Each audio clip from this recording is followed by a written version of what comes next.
What is going on, you guys? I'm Tanner with Adventure Daily, and today we're going to be reviewing the 72-volt Rawrr Mantis. Racing to the finish line, seatbelt, fast whips, got a win in mind. See me when I skirt off, ain't no 10 in mine. Friends keep saying slow down, should've seen the signs. Riding down this dirt road, where we going, I don't know. God, please protect me, I'm halfway home. Take the wheel right now, I let go. Thinking about the ones to let go.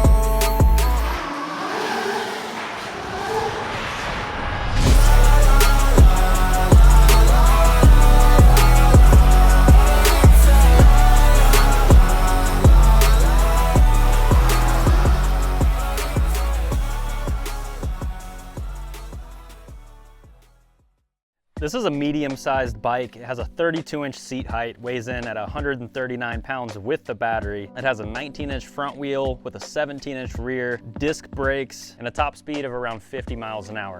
And it's really marketed as a beginner-friendly bike that competes with some of the bigger names. At a price of $3,000, you do really get a lot for your money. And the battery is 72 volts with 30 amp hours. The range is marketed around 60 miles, and I find that highly unlikely. Especially at my size, I'm over 200 pounds. That range mentioned was also done in eco mode, which who the heck is gonna ride one of these in eco mode? I would say around 20 to 30 miles is what you can expect for a grown adult. The charging time can range from 4 to 6 hours. Just make sure it's topped off before the ride and you'll be ready for a full day of fun.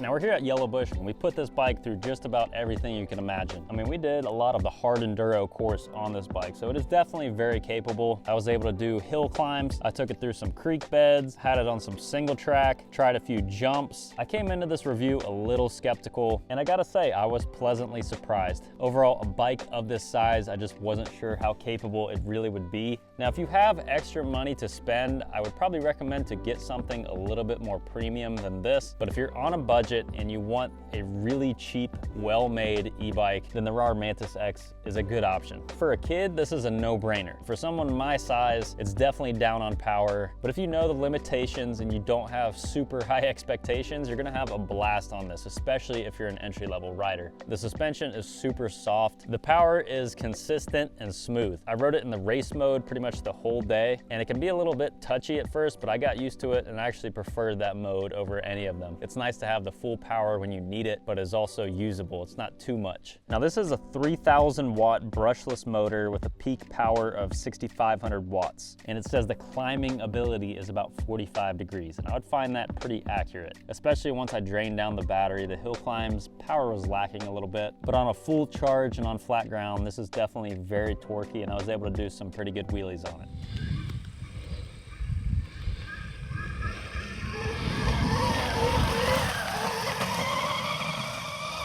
Now, beauty is in the eye of the beholder, but I actually think this is a good looking bike. I like the way the frame is designed, the aggressive styling of the plastics, and it has a really wide seat on it. Now let's talk about a few of the weak points, at least for me. The braking. While it does have disc brakes, they're about mountain bike sized. So when I was coming down some of those hills or trying to brake when I was going pretty fast, there definitely needs to be a bit more bite. The suspension, for me at least, I would definitely need to upgrade. The foot pegs, they're a little slippery. I would like to see some more aggressive teeth on those. But everything I'm mentioning, you can upgrade. So if you don't have a lot of money to spend, you can buy the Rawrr Mantis X and upgrade it over time. I've seen people do the 18 to 21 inch wheel conversion, motor upgrades. I would say out of all of the e-bikes, this one in particular has the least aftermarket accessories available, but there is stuff out there and you can definitely get it done. As mentioned, I really wasn't sure what to expect going into today. I've been kind of putting off this review, thinking that my opinions would be pretty low on this bike just at the price point. I wasn't sure how much quality components you were gonna get, but as mentioned, I was pleasantly surprised.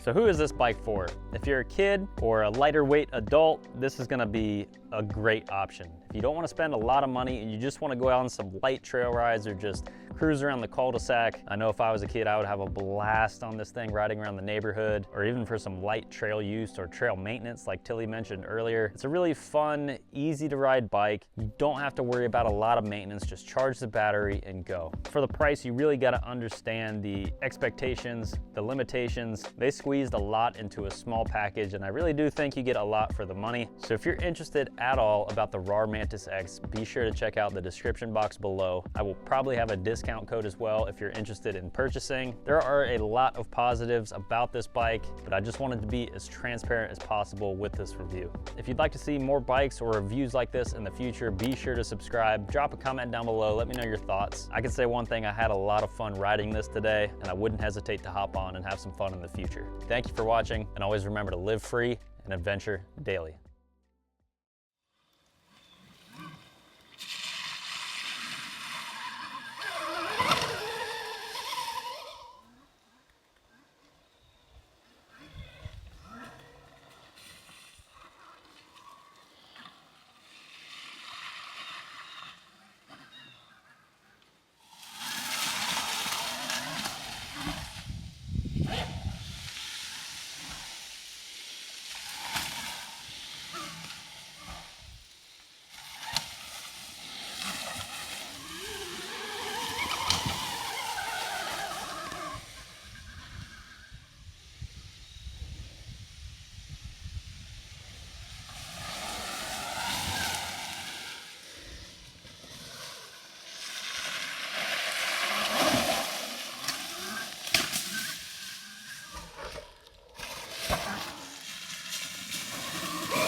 I'm just having a blast using this as a little play bike. Now I'm probably riding gnarlier stuff than many would even try to on a bike like this, but I like to show that it can be done.